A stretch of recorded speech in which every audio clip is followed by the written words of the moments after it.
Assalamualaikum warahmatullahi wabarakatuh. Perkenalkan, kami dari kelompok 12 yang beranggotakan saya Siti Tuslihah NIM 1119076, Dian Safitri NIM 1119079, dan Farhan Salim NIM 1119095. Kami akan menjelaskan sedikit tentang sistem politik di Turki. Sejarah politik di Turki. Negara Turki adalah negara di dua benua dengan luas wilayah sekitar 8.014,578 km persegi dan 97% wilayahnya terletak di benua Asia, dan sisanya itu menjadikan Turki jembatan antara timur dan barat. Bangsa Turki diperkirakan berasal dari Asia Tenggara. Dalam menjalankan pemerintahan, negara Turki melaksanakan sistem pemerintahan yang benar-benar dalam menjalankan roda pemerintahannya. Peradaban Islam dengan pengaruh Arab dan Persia menjadikan warisan yang mendalam bagi masyarakat Turki sebagai peninggalan dinasti Utsmani. Turki dikenal sebagai negara yang memiliki jejak sejarah kerajaan Islam yang besar, seperti kerajaan Bizantium, Romawi, dinasti Seljuk, dinasti Utsmani. Transisi perpindahan kekuasaan tersebut menjadikan negara Turki memiliki kekayaan di berbagai peradaban. Sehingga tidak heran jika negara Turki memiliki bangsa yang multi-etnis dengan begitu banyak kebudayaan yang beragam. Selain mewarisi peradaban Romawi di Anatolia, bangsa Turki juga mewarisi peradaban Islam, Arab, dan Persia sebagai warisan dari Imperium Utsmani. Akan tetapi, bahasa resmi yang digunakan sebagai media komunikasi adalah bahasa Turki. Islam di masa kekhalifahan diterapkan sebagai agama yang menganut hubungan antara manusia sebagai makhluk dengan Allah Subhanahu wa Ta'ala sebagai Khalik, Sang Pencipta, dan juga satu sistem sosial yang melandasi kehidupan masyarakat dan bernegara. Islam yang muncul di Jazirah Arab dan telah berkembang lama di wilayah Persia, berkembang di wilayah kekuasaan kekhalifahan Turki dengan membawa peradaban dua bangsa tersebut. Sejak tahun 1923, masyarakat Turki telah berupaya melakukan perubahan untuk menciptakan negara Turki yang lebih baik dan mensejahterakan masyarakat di negaranya. Lalu slide selanjutnya yaitu sistem politik Turki. Turki adalah sebuah republik diatur dalam konstitusi yang disahkan pada tahun 1982. Konstitusi ini memberikan bentuk pemerintahan parlementer yang terdiri atas presiden, perdana menteri, dan legislatif. Juga Majelis Nasional Agung, legislator dipilih oleh rakyat untuk menjabat selama jabatannya yaitu 5 tahun. Presiden dipilih oleh Majelis Nasional Agung untuk jabatannya yaitu selama 7 tahun. Presiden juga merupakan kepala negara sekaligus panglima tertinggi angkatan bersenjata dan juga memiliki kekuasaan eksekutif yang luas. Lalu presiden menunjuk perdana menteri dari anggota Majelis Nasional. Perdana Menteri memimpin Dewan Menteri atau kabinet dan mengepalai kegiatan sehari-hari pemerintahan. Presiden tidak dapat memberhentikan menteri tanpa proposal dan perdana menteri. Kemudian perdana menteri lah yang menjalankan kegiatan pemerintahan sehari-hari di Turki. Perdana Menteri dan Dewan Menteri tidak bertanggung jawab kepada presiden, melainkan bertanggung jawab kepada parlemen. Lalu selanjutnya yaitu sistem politik lama.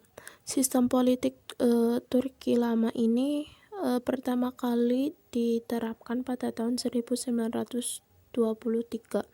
yaitu pada saat pemerintahan Mustafa Kemal Atatürk, sehingga politik ini disebut 35 juga dengan sistem politik Kemalis, sesuai dengan prinsip dan ideologi yang diterapkan Mustafa Kemal di negara Turki pada saat itu. Dapat menerapkan sistem politik lama Turki merupakan negara yang menganut sistem satu partai, dan partai saat itu hanyalah Partai Rakyat Republik, yaitu PRR. Partai ini merupakan monopoli kekuasaan pada Kongres Partai di tahun 1931. Dengan adanya hal ini, politik Turki secara resmi dinyatakan bersistem satu partai, dan selanjutnya tidak ada lagi oposisi legal yang aktif di Turki sampai setelah Perang Dunia II.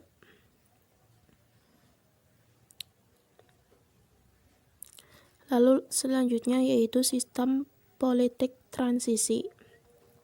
Setelah Mustafa Kemal tidak menjabat lagi, Turki mengalami transisi politik.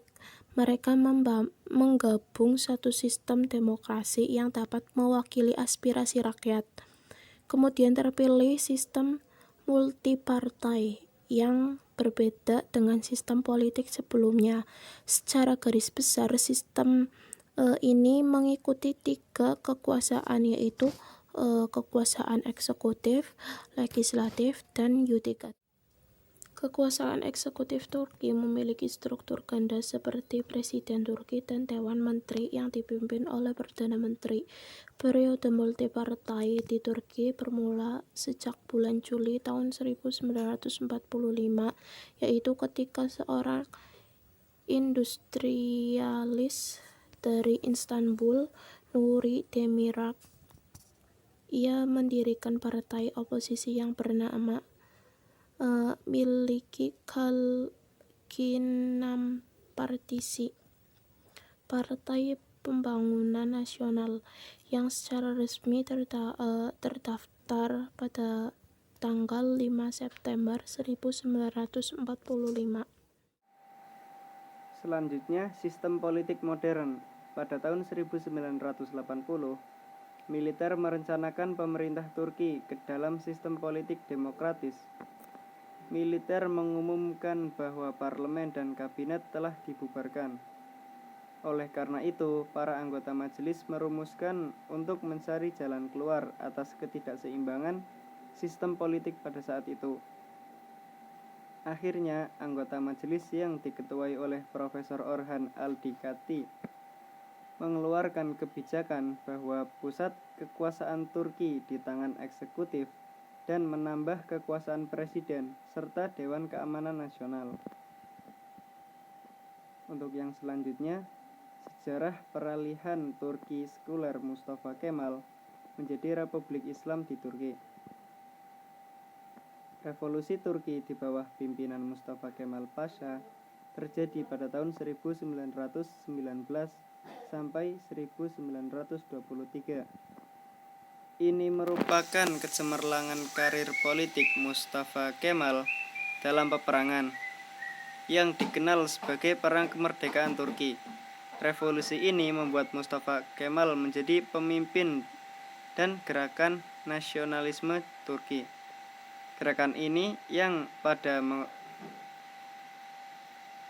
merupakan gabungan dari berbagai kelompok gerakan kemerdekaan di Turki yang memiliki tujuan untuk mempertahankan kemerdekaan Turki dari ancaman negara sekutu. Namun, pada perkembangan gerakan ini diarahkan untuk menentang Sultan. Mustafa Kemal mendirikan negara Republik Turki di atas kegagalan kekhalifahan Turki Utsmani terhadap prinsip sekularisme, modernisme, dan nasionalisme.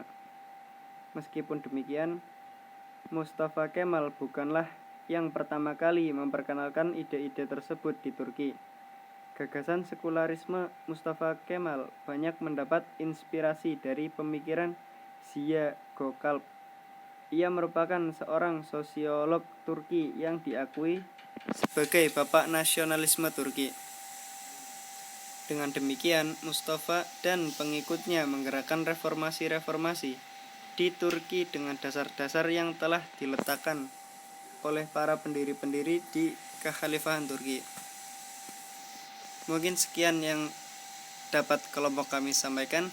Apabila ada kekurangan mohon dimaafkan. Terima kasih. Wassalamualaikum warahmatullahi wabarakatuh.